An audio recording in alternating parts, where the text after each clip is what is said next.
নমস্কাৰ বন্ধু বান্ধৱীসকল, কি খবৰ আপোনালোকৰ? স্বাগতম জনাইছোঁ মোৰ অন্য এটা ভিডিঅ'লৈ। আপোনালোকে যদি এনেধৰণৰ ফুলেৰে এনেকুৱা বনাব বিচাৰে তেন্তে ভিডিঅ'টো লাষ্টলৈকে চাব।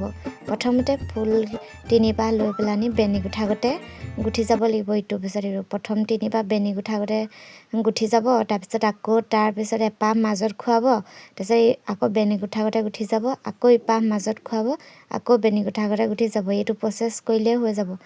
মাজত এপাহ এপাহ খুৱাই যাব, তাৰপিছত বেনি গুঠাগতে গুঠি দিব। ভিডিঅ'টোত দেখুৱাই গ'লেই হ'ব। মই যেনেদৰে কৰি গৈছোঁ বেনি গুঠাগতে নিচেই চিম্পুল। এপাহ এপাহ ফুল মাজত খুৱাই বেনি গাঁঠি গ'লেই হ'ব। এয়া চাওক মোৰ আধাটো হ'লেই চাওঁতে চাওঁতে।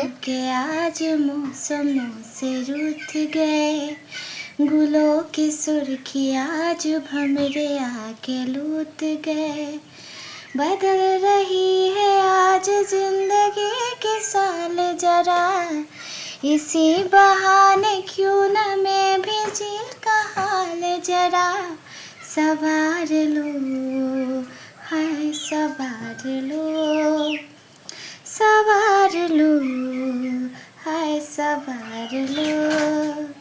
এয়া চাওঁতে চাওঁতে মোৰ হৈ গ'ল। এতিয়া চিম্পুল যেনেকৈ আমি গাঁঠি দিওঁ তেনেকৈ নৰ্মেল গাঁঠি দি দিছোঁ। গাঁঠি দি দিলে হৈ যাব এডাল। তাৰপিছত আপোনালোকে চাদৰ মেখেলাৰ লগত বা শাৰীৰ লগত খোপাত মাৰি যাব পাৰিব, আৰু ফ্ৰকৰ লগত এনেকৈ হেয়াৰ বেণ্ড বনাইও পিন্ধি যাব পাৰিব, আৰু বিভিন্ন প্ৰকাৰে পিন্ধিব পাৰিব। যদি ভিডিঅ'টো অলপ হ'লেও ভাল লাগিলে তেন্তে চেনেলটো ছাবস্ক্ৰাইব কৰি দিব। পুনৰ নতুন এটি ভিডিঅ'ৰ লগত